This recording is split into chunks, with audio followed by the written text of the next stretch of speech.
Dear students, now we will see kinematics of ribs and manubrium sternum. Here, normally the movement of rib cage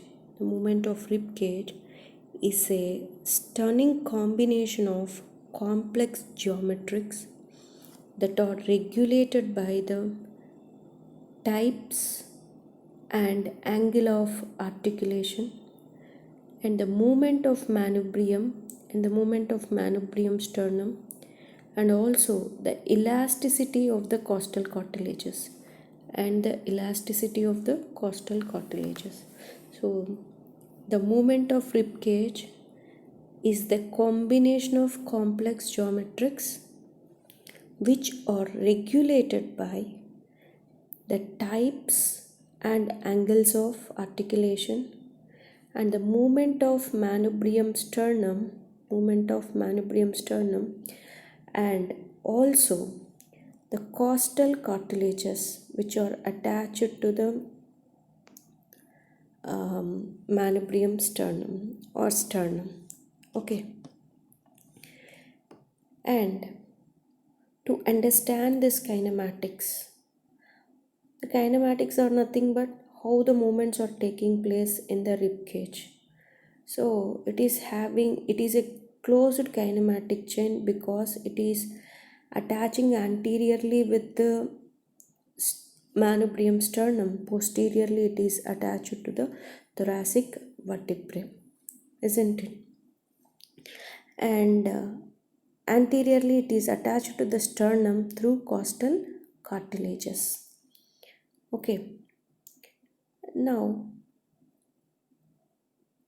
to understand this kinematics, so the movement is taking place on an axis, isn't it?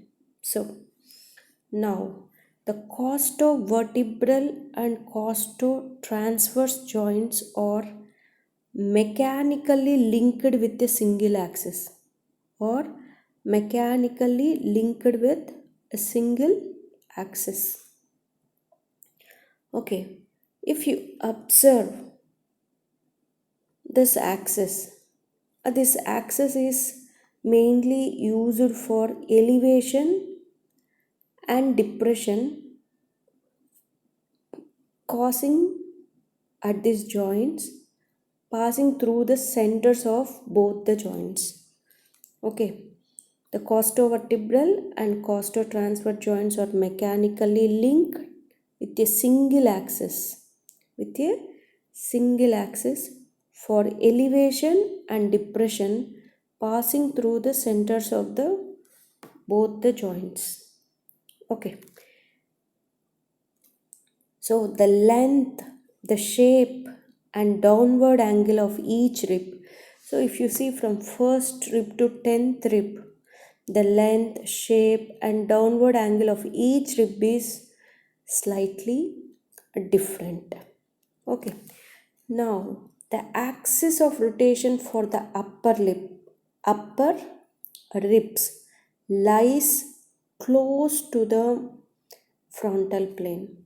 If you see, and also the axis of rotation for the lower lips lies closest to the sagittal plane. Now, if you see, this one is anterior and posterior, so this becomes the sagittal plane and this becomes the frontal plane, isn't it?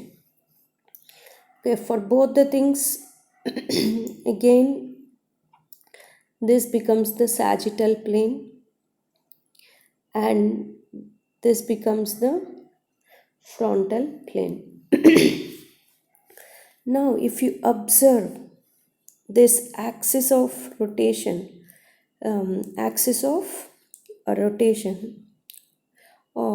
it is moving. So this axis of rotation, when you compare with the sagittal plane and the coronal plane, this angle slightly falls towards the, and compared to sagittal plane and the coronal plane, it is nearer to the coronal plane. Whereas if you compare this one, this axis is almost nearer to the sagittal plane, isn't it? So now again, in the upper ribs, the axis of rotation, falls or lies closest to the frontal plane. So if this axis falls at the frontal plane, means it is coronal axis or frontal axis. Okay, so it is coronal axis. So in the upper ribs, the movements taking place in coronal axis, that means movements takes place in the sagittal plane. That means you can see the movements of the rib in the upper ribs is in sagittal plane. The movements are taking place in the sagittal plane because the axis is falling at the coronal plane. That means it becomes coronal axis. Okay, so if axis is the coronal axis, then the movements takes place in which plane? Sagittal plane. In the upper ribs, the axis, the costovertebral and costotransverse joints are mechanically linked with a single axis of motion. So this axis of motion falls or lies closest to the frontal plane, and this axis is called as coronal axis, so that the movements are taking place in the sagittal plane. Okay, now the same thing we are going to apply in this thing. So you have to remember that in the upper ribs, the movements are taking place in the sagittal plane. So the axis is the coronal axis because this combined axis lies closest to the coronal plane, so it becomes the coronal axis. So the movements are taking place in the sagittal plane. Okay, now in the lower ribs, now you can see in the lower ribs, so the combined axis or mechanically linked single axis of costovertebral and costotransverse joint is nearer to the sagittal plane, then what happens? It becomes the axis, then it becomes sagittal axis. So if axis is the sagittal axis, then movements are taking place on which direction? So the movements are taking place in the frontal plane or coronal plane. So in this way the movements are taking place. Okay, so here in the lower ribs, the axis, the combined axis is closest to the sagittal plane, so the movements are taking place in the frontal plane.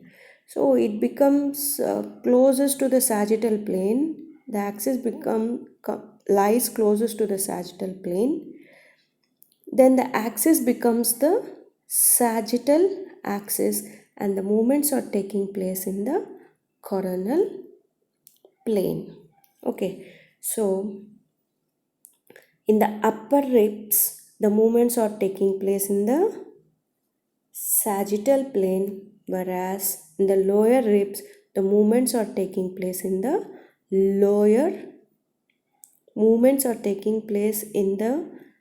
coronal plane in the lower ribs. Okay, so because of this combined axis, location. Okay, with this you can understand better how the pump handle movements and the bucket handle movements are taking place. Normally in the upper ribs pump handle movements taking place, whereas in the lower ribs bucket handle movements taking place. Okay, that one we can see in the next video.